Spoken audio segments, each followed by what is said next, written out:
তো ফ্রেন্ড, চলে আসলাম একটা নতুন মিনি ভ্লগ নিয়ে। সম্পূর্ণ ভিডিওটি দেখতে থাকুন। এটি একটি রাসায়নিক সার যার নাম হলো 10-26। ছাদ বাগানের যে কোনো গাছে এই সারটি ব্যবহার করা যায়। 20 গ্রাম থেকে 30 গ্রাম মতো এই সারটি ব্যবহার করলে যথেষ্ট। সারটি দেখতে কেমন হয় একবার দেখুন, ভালো করে চিনে রাখুন। এবার নেক্সট যে ফার্টিলাইজারটি দেখাবো সেটা হলো 15-15। যে গাছে ফুল কম আসে বা গাছ খুব নরম, সেই গাছে 15-15 ব্যবহার করতে হয়। 15-15 ব্যবহার করলে গাছে ফুল প্রচুর পরিমাণে আসে এবং সেই গাছটির শাখা প্রশাখা অনেক শক্ত হয়। এই সারটিও ভালোভাবে চিনে রাখুন। এবার যে সারটি দেখছেন এটি হলো ডিএপি। ডিএপি দেখতে কেমন হয় দেখতে পাচ্ছেন, কালো কালারের হয় ডিএপি। আর একটি গাছে 30 গ্রাম, 20 থেকে 30 গ্রাম যথেষ্ট। গাছে ডিএপি দিলে ফলের সাইজ খুব সুন্দর হয় এবং যারা আলু বা গাজর বা বিট চাষ করেন তাদের ক্ষেত্রে খুব ভালো ফল আসবে এই ডিএপি সার ব্যবহার করলে।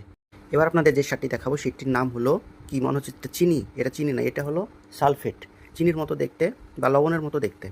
ছাদ বাগানের গাছে অনেক সার দিয়েছেন কিন্তু গাছ বড় হচ্ছে না, একবার একটুখানি সালফেট দিয়ে দেখুন, গাছের বৃদ্ধিতে অনেক সাহায্য করবে।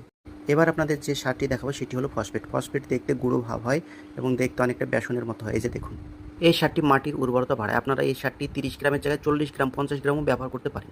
এবার যে সারটি দেখছেন সেটি হলো পটাশ। পটাশ দেখতে কেমন হয় একবার দেখুন। পটাশ গাছে ব্যবহার করা হয়, গাছে যদি ফুল ফল না আসে সেক্ষেত্রে পটাশ ব্যবহার করতে হয়। 15-15 যে সারটি থাকে সেটিতে পটাশের পরিমাণ বেশি থাকে। এখন আপনাদের যেটি দেখাবো, আমার হাতে যেটি দেখছেন এটি হলো মিরাকুলান, একটি কীটনাশক বা মেডিসিন বলতে পারেন।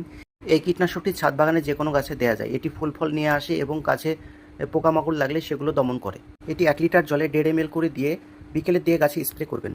এবার আপনাদের যেটি দেখাবো তার নামটা হলো পুষ্প।